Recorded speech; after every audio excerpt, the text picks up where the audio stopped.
Hey everyone, I'm Kyle Racky, and today I'm joined by John Doherty. He is the founder of Credo and is a veteran digital marketer. He's had agency experience, he's worked in-house, and he also helps businesses connect with the right marketing agencies or consultants for their need through his product Credo. Pleased to have John on the show. Welcome.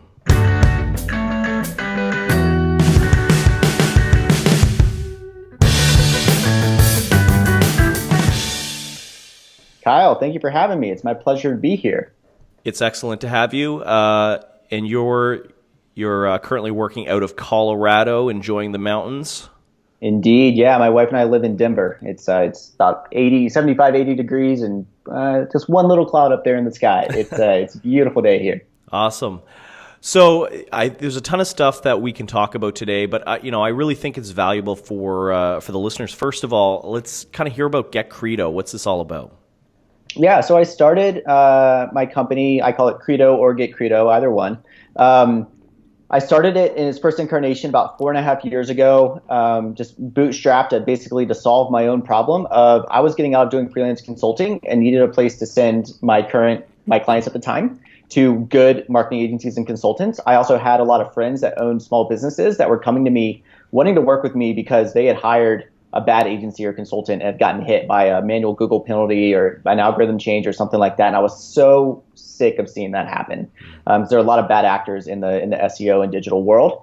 And then I also had people coming to me wanting to work with me, and I wasn't doing any more consulting and needed a good place to send them. So I literally started my business on a spreadsheet. I actually just published a post on Entrepreneur yesterday about it, where I had a list of people that I knew that did good work, and I started sending work to them, and then got in a project that was perfect for a buddy of mine that runs an agency in Salt Lake City, just outside Salt Lake City, and was like, "Hey man, would you be willing? Like, this is the business I just got in. Would you be willing to pay $50 for an intro?" He's like, "Yeah, what's your PayPal?" So 3 minutes later, I had $50 on my personal PayPal account. I mean, just started small, right? Wow. Made the intro. He closed the business, and I went and bought a domain name, and it kind of ticked along for the next couple of years as I switched jobs. I moved across the country. I got engaged and then married, got a dog, all that stuff. But I'd been wanting to go and do more of it and see if it could turn into a real thing. And then I got the opportunity late September 2015 when I got laid off somewhat unexpectedly and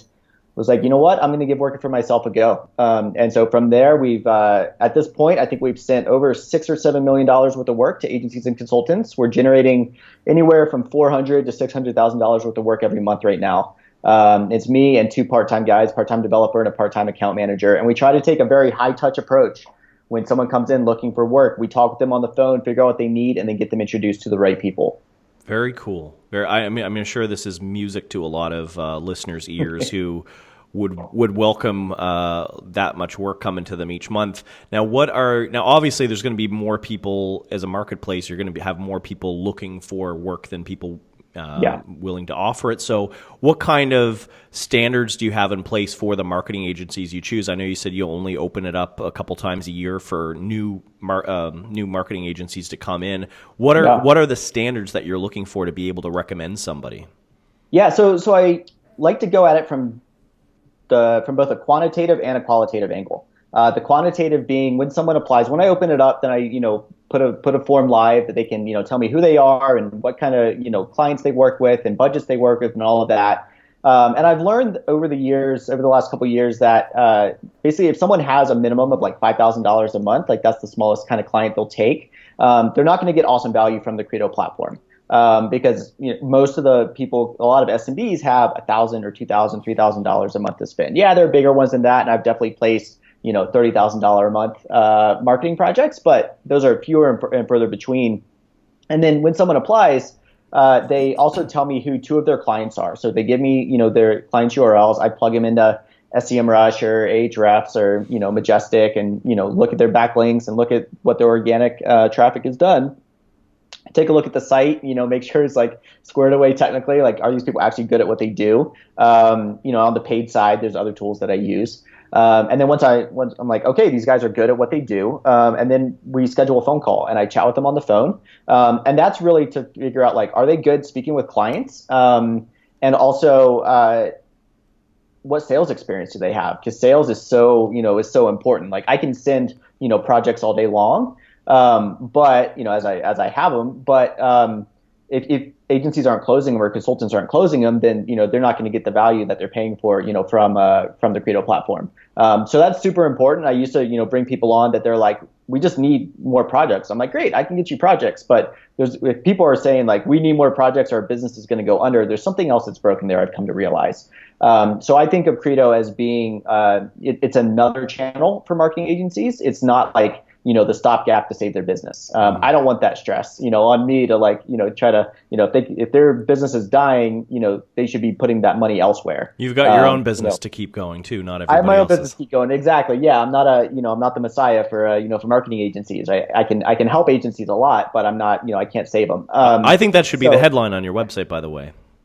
I can help you, but I can't save you. The messiah for agencies. It'll be Credo, not the messiah for agencies. Just run with it. Yeah, well, I'll figure it. I'll A/B test it. How's that? Yeah, that sounds good. You said something in there where if they're struggling to keep their lights on, they're looking for Credo to be their messiah. There's something else broken. What do you think, from what you've seen, what is typically broken in those scenarios? Usually, it's and we were talking about this before we went live here. It's a smaller agency that's been started by someone who's really good at what they do, right? So they're really good, they're really good SEO, or they're really good paid search specialists, but they don't actually know how to run a business, and they don't actually know how to do sales. The skills required to run a business and do sales are very different from the skills required to drastically increase someone's organic traffic and make them more money from that traffic. So that's what I normally see. Like the ones that are struggling are when the founder who has no sales, when the founder is doing sales and that founder has no sales experience, because there are a lot of founders that do have it and those businesses end up doing well. And often it's just basic things that are broken. Like I've done a bunch of coaching with, which is something else I offer with agency owners. And looking at their full funnel and ask them to send me like their the proposals that they're sending, and they send it and there's typos everywhere. It's not formatted. They don't make clear what the client's going to get for the thousands of dollars that they're quoting them. And we just completely rejigger that. And I had one guy that he's a fantastic SEO. He's a good friend. And he was struggling to close like $4,000, $5,000 audits. And I know people that are selling those for 15 to 20. And this guy's work is just as good, if not better. And we went back and we rejiggered it, and a month later he contacts me. He's like, I just sold a $12,000 audit. And we reformatted what he was sending. Literally proposals, which is what Proposify does. Like we just made it make sense for what he was offering. But he needed that outside like training and perspective, because he had never done it before. It's kind of funny with with proposals and with sales. They're really, there's books you can read, but you're right. So many people go into it just with. It's kind of like having a kid, how that doesn't come with an instruction manual. Yeah, totally. And you just figure it out as you go. That really is the way with sales, especially if you come from a technical background or you're shy around. I used to be shy back in the day when I was younger and I was a designer. You kind of just have to learn it. So it helps having a coach to kind of, coach you through it. So this guy was able to sell a $12,000 audit, which he struggled to sell half the value. In the past. Was it really just the proposal, changing the formatting, making it better? Was there something about his presentation skills or his pitching skills or something else that he was doing better as well? Yeah, we worked on the full funnel, right? Like when I work with an agency or consultant to do better sales, or to close more business outside of sending them potential projects.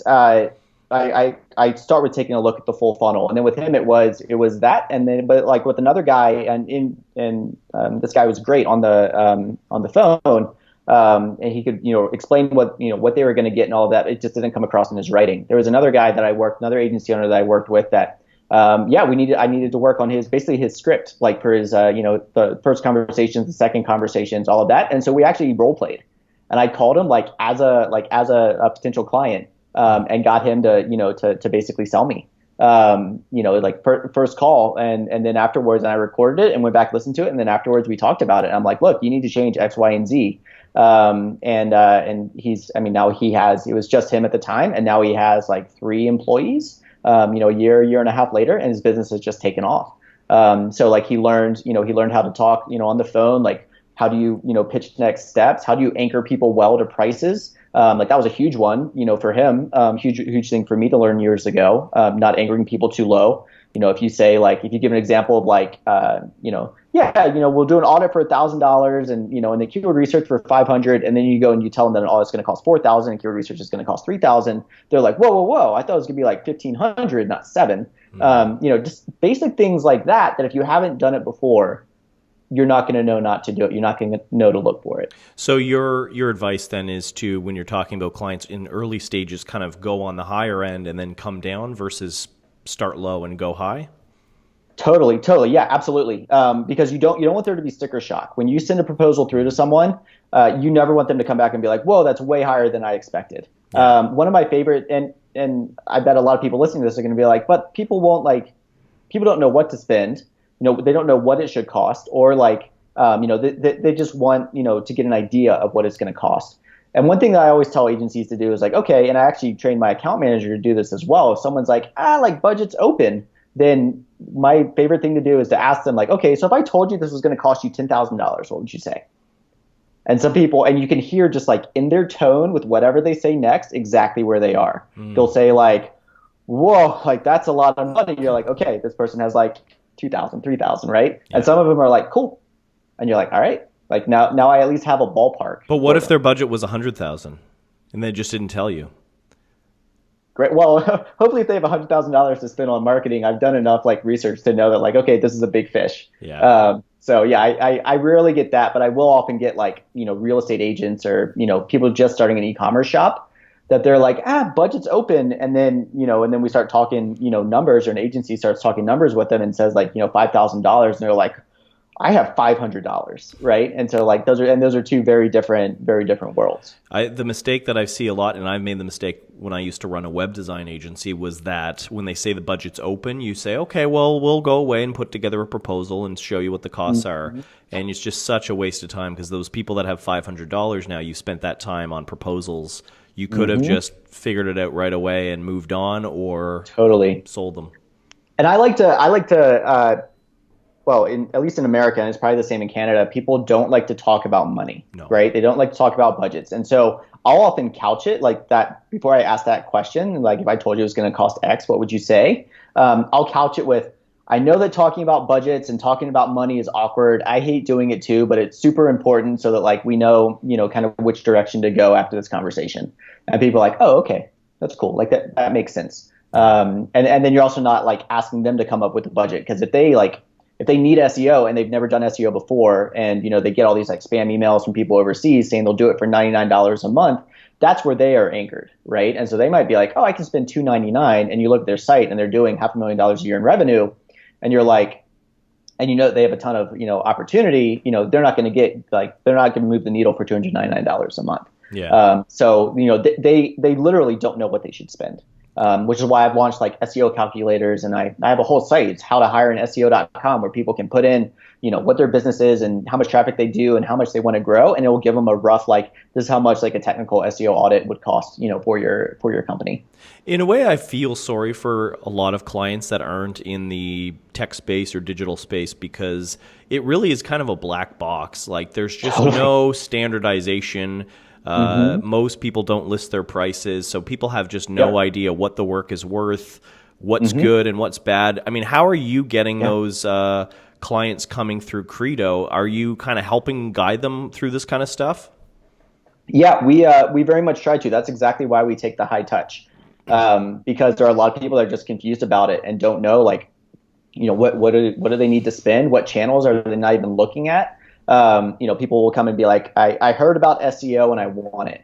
And it's like, okay, we have a bunch of like education to do here, like a bunch of conversations to have. And so, yeah, I mean, that's kind of why I set the base of like, we vet everyone that's on the platform, because I want to take that off the table. People wondering like, can they do the work? Can they get results for their clients? So then we can take it more to the like, what does the business care about? Do they care about location? Do they care about like if they need a technical audit, do they have a development agency or developer in-house that can get it done? If not, then they need a full service agency that can also do development, right? And so you're not going to find that out from a form. So we find that out from a conversation, and then we actually put like the fuller project into the platform and get them introduced to the right people. So yeah, there's a lot of like education that goes into it, but it's totally worth it because they're going to be better educated about it. They can ask better questions to the agency. And then, they're also going to get connected with the right people as opposed to like going to 10 different agency websites, blasting out, contacts, hearing back from 30% of them, and then like having no clue like how to even evaluate, proposals that they get, which is another blog post I'm working on. Yeah. Well, I think anybody who's been in the agency space for any length of time knows that the RFP process is broken. So bad. It doesn't work. It's the worst way to hire an agency is to go through an RFP tendering kind of process. Yeah, I think it's just swipe. Yeah. Yeah. Tinder, I guess. Tinder for agencies, but yeah.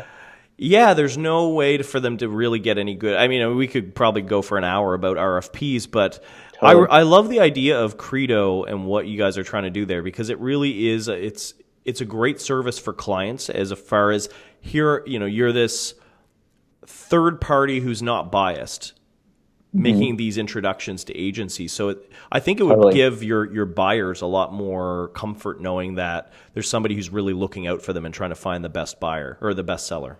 Yeah, totally. And there have been many times that we've, worked with them like through a few, through a few rounds to find the right person. And that happened more in the past before I learned like, the asking the like anchoring the budget trick and, and all of that or strategy. It's not a trick, it's a strategy.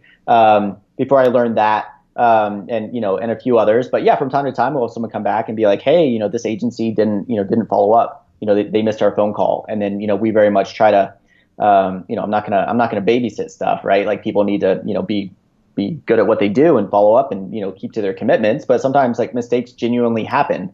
I had someone email me yesterday that they were like, you connected me with this agency and they missed the phone call. So I'm not going to work with them because I need people that can, that keep to their commitments. And so I responded to this woman and was like, I'm so sorry to hear that. I'm going to follow up with this person, like to see what's going on because this isn't like him. Like I've known him for a while. It's not like him. And so I forwarded the message to him and was like, hey man, A, are you okay? B, what's up? And he's like, wow, I had that on for next Tuesday. For next Tuesday, not this Tuesday, what should I do? And I was like, contact her and just like be straight up and, and tell her. And he did, and they hopped on, phone and she'll probably end up working with them. That's cool. So we do that sort of thing as well. Because I really do care that like the businesses find the right people. And then also like I push my agencies hard to be good, at what they do and to, to be good to their clients and to be, on the ball in the sales process. Yeah, I can see how you'd have empathy on both sides there because we've all missed phone calls. We've all, calendars messed up. But at the same time, if you're looking to hire an agency, it's almost like hiring if you're hiring an employee to come work at your company and they show up late to the interview or they have some kind of excuse why they couldn't be there or there's like typos in their email or stuff. You judge them more harshly because you're like, is this a sign of things to come? Is this, this is the way you do work and that's not what I want to deal with. So I can kind of see why they would be very, very harsh with that person. Totally. No, I totally get it. And it's super important. And at the same time, recognizing that like sometimes stuff does genuinely come up, in which case I'm like, so I used to work in an agency in New York and one of our mantras was communication solves all problems. If you're going to be late delivering work to a client, email them and tell them that like you're going to be late with it. Don't make up some like BS excuse. Just tell them straight up, like, yeah, we're going to be, I'm going to be, I promise you that I'd have it to you by the end of the day today. Like if it's a Friday, be like, this week got insane. I'm 80% done with it. Is it okay if I have it to you by end of the day on Monday?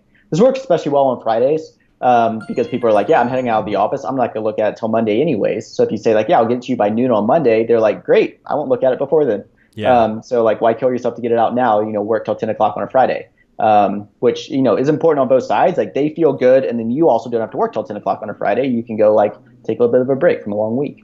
Exactly. So I tell people like, I try to, tell my like account manager that, developer that, like, people that I mentor, I'm like, you just have to communicate. If you're not going to make it, just tell people. People understand that stuff comes up. But if I don't know that and I'm on a phone call for 15 minutes and you're not there, like I'm going to be pissed. Yeah, absolutely. What is Credo's business model as a kind of marketplace? I know it's not precisely one because you guys don't handle transactions, but how do you guys make money? Yeah, so we make money from agencies and consultants paying for access to the platform. So they're to be listed, to be vetted, to be listed. They don't pay till they've been vetted. So they pay like a monthly subscription fee for access to the platform. And so we do for some of them we do like personal introduction. So and so meet so and so. You two should discuss this project and give a project description. And then there are others that it's like there's a bunch of people like on this platform that on Credo that could be perfect for it. And so we will open it up to the platform and they can log in and see agencies can log in and see it and then choose to contact them and then try to close them into business. So there is that like lower touch as well, but everything that's set live there, we vetted out. It's going to be a good project. And they know they're going to be contacted by like, 3 or 4, random-ish agencies as opposed to being directly introduced, or we're going to directly introduce them to a couple people. So and we switched to that because like I was actually really having trouble with businesses that created a project on Credo, A, not knowing what they needed. So we moved to the high touch model and that helped. But then B, like not understanding how the system worked. And so they weren't getting back to, the agencies and consultants that contacted them. And so this has really helped with the reply rates as well. So it's kind of more hand-holding on Credo's end there. Yeah. And is that, are you but guys... it's totally worth it. Oh, yeah, absolutely. I mean, and this works for SaaS companies as well. I know you published a good blog post on this that we'll have to link to in the show notes. It was on the website mattermark.com. How to pick a sales model for your software startup. Yep. Great article, really, SaaS focused, but kind of going through the different types of models that are there, from self-service, completely inbound, everything comes through inbound leads and people just sign up themselves and guide themselves through it, versus the really high touch, you've got a salesperson getting leads, SDRs, all that kind of stuff. I mean, I think that would be interesting for a lot of people to go through. Even if you don't run a SaaS business, you could be a business like yours, or it could be just an agency, on kind of those different models and different ones to look at. Yeah, totally. And it comes down to the business and to the business model and really how much your product costs, right? So if you're running a $29 a month, subscription, tool, then you're not going to be able to, personally onboard everyone, right? Yeah, personally onboard the first few, but then you have to automate that because you're also working with a bigger scale. Versus like me, the minimum on my product is $100 a month, and it goes up from there. So doing high touch like sales is worthwhile, right? If I spend an hour with them and they stay on for a year, then that's an hour, half an hour well spent. So you really have to look at like what makes sense for your specific model. For mine, I started it as a lot more automated, and then switched to the higher touch model, and my business just took off after that. But it was definitely a risk. I told my wife, I'm like, look, I think I'm going to switch to this, and she's a Yale MBA, like she's super smart, super well educated. I'm super lucky to have her on my side, and she's like, that's a risk. I'm like, I know, but I don't know what else to do. We'll see how it goes. And a month later, we're like high fiving. We're like, yeah, that worked. But I think it's important to think through those different models and what's going to work for your specific business. And maybe even having like, just SDRs on the enterprise side if you're selling to the enterprise, right? Like if you guys were trying to sell to like, Salesforce, right? For them to use, Proposify or integrate Proposify to send proposals for Salesforce, it would make sense to pay someone to close those deals, because Salesforce isn't going to sign on, for a $20,000 a month thing without, talking to anybody. Yeah. But small agency paying $29 a month to send 5 proposals a month, not going to make sense to have them on the phone. We've actually, we're sort of doing a bit of a hybrid now. We've been predominantly throughout our history very inbound focused, very automated. Pricing has been between 25 and 100 a month typically. Okay.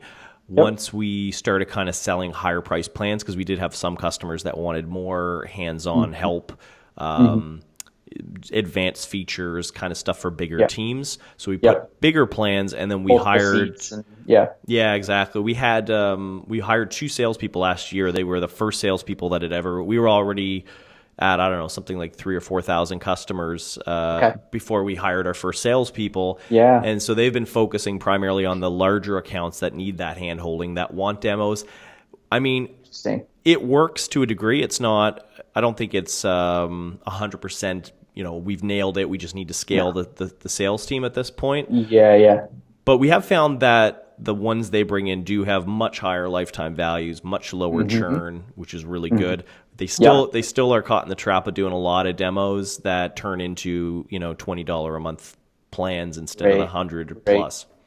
Yeah. And that's all in your, in your process in segmenting, those in or out. I've definitely learned that with mine, with my system as well. The people that are going to be, a better fit for, like, I do have some like unpublished higher tiers, as well. And like, I can tell pretty quick, like, all right, this agency is going to be like good for that. Or they're not. And so you can kind of like, tailor it and not spend less time on the people that are going to end up, for me spending $100 a month. But I'm going to put, not spending less time than you have been in the past, but I'm going to put more time into those people that, I think are going to get more value from the platform and therefore should be paying me more. Yeah. What are some of the rebuttals that you get when an agency, are basically agencies just clawing at the bit or chomping at the bit to join, or some of them like, well, I don't want to pay a monthly fee. What if I don't get a project? Are you guaranteeing projects? Is that a common rebuttal you get? It's a question I get. I do have agencies and consultants clawing to be, on the platform.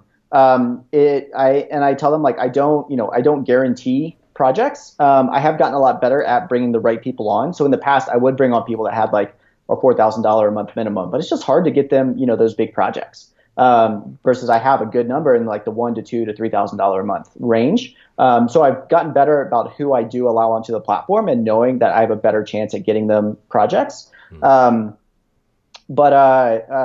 one thing that I have moved to is, I very much try to set their expectations about how long it takes to close your first project off the platform. So I actually used to just let people on, whatever level they wanted to be, 100, 200, 375 a month. Now I start everyone on the bottom level on the $100 a month. And I think more about growing those accounts as opposed to like, yeah, they'll pay me 375 a month. They can contact, up to 12 projects, but they have to learn the system. They have to learn, the sales cycle. Sometimes they have to learn new skills because sometimes it can be more akin to outbound, like, outreach as opposed to inbound outreach. And so those are all like, things that I've learned over time. So yeah, those are definitely some like, questions that I get. And it's just a matter of, explaining to them that, yeah, you're like, I straight up tell them, you're not going to close a project in your first month on Credo. I promise you that you're not going to close a project, but normally within 6 to 8 weeks, people will. If you're in there, you're contacting projects, you're like, you're pointed about who you contact, you're good at follow-ups, like you will definitely close a project, like, within the first, like, 6 to 8, sometimes 12 weeks. But if you close a project in the first 12 weeks and you've paid me $300 and it's a $3,000 a month project that goes for 12 months, holy crap. Yeah. Like, that's really good, right? So it's really setting people's expectations that, because people will say like, okay, I can contact up to 3. So if I contact up to 3, then I'm definitely gonna close 1. Doesn't really work that way in actuality, even like people coming to your own site. So it's very much like it's me educating them what to expect. And then I also now have a 3-month minimum. I didn't want to do it, but I had some people that would get on and, they'd contact like 6, 8 projects in the first month when I allowed them on, to initially sign up onto that level, and they'd churn out, like within the first month. And I'm like, what's going on? They're like, well, I haven't closed anything. I'm like, you still have 6, like, in the proposal phase. Like, at least one of those is going to close if you're a halfway decent salesperson. Yeah. So, you make adjustments like that as you go. Change your script and ask the right questions. What's really interesting there is that we have a similar issue where people who, if we can get a customer to the 3-month mark with Proposify, they're usually going to be retained long-term at a much higher rate.